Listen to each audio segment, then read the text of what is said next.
14 years ago this week, on January 17, 2000, Stone Cold Steve Austin underwent spinal fusion surgery that would keep him out of action for over 9 months. Maybe the most famous surgery in the history of wrestling, when you consider how high up on the food chain Austin was. He was the man. He was the top star in the business at that time. And to go down with an injury like that, and with surgery keeping him out that long, it could have been a devastating blow to the company. And it's actually pretty amazing to think how they were able to persevere through it. They had built up enough stars on their roster, the exact opposite of what WCW did, that they were able to sustain losing their biggest star for 9 months. It was the injury that he suffered when Owen Hart dropped him on his head many years earlier, just kind of caught up with him. That's when they did the angle at Survivor Series to write him out when he got run down by Rikishi.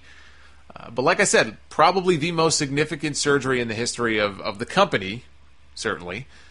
And Rock and Triple H, and their supporting cast, Angle, Jericho, the Radicals, they all carried the load very well in the year 2000. But, business was never the same, and neither was Austin. I know he came back and he had great success for a while, but to me, there are 3 phases of Austin in WWE. We've heard of the 3 phases of Foley. Well, there's 3 phases of Austin.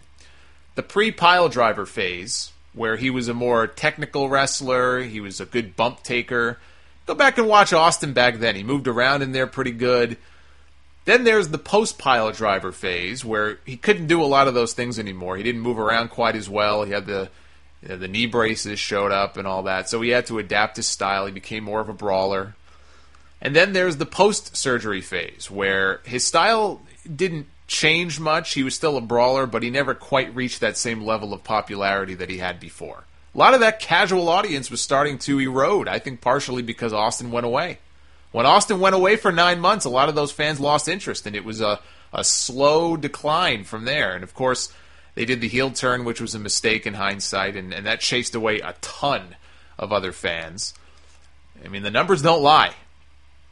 A lot of fans stopped watching after Austin turned heel in 2001. So this was the transition from Phase 2 to Phase 3 of Austin. Check this out, guys. For you, the listeners of the Sound Off, Audible is offering a free audiobook download with a free 30-day trial so that you can check out their service. And it's a quality service. I wouldn't be mentioning it on my show if it wasn't. They have a bunch of wrestling books to choose from in audio form, including Lex Luger's book, Dusty Rhodes' book, Hulk Hogan's book is available with narration from the Hulkster himself. There's even one that chronicles the rise of the late Junkyard Dog in Mid-South, which sounds really interesting. You can choose any one of those free by trying Audible.com. If you commute to work, or if you like listening to things other than music at the gym, I know a lot of people listen to this podcast that way. It seems to me an audiobook would absolutely make sense. To get one, make sure you go to audibletrial.com/Solomonster. It's another way to show your support for the Sound Off, and you get something free in return. Can't beat that. Again, that's audibletrial.com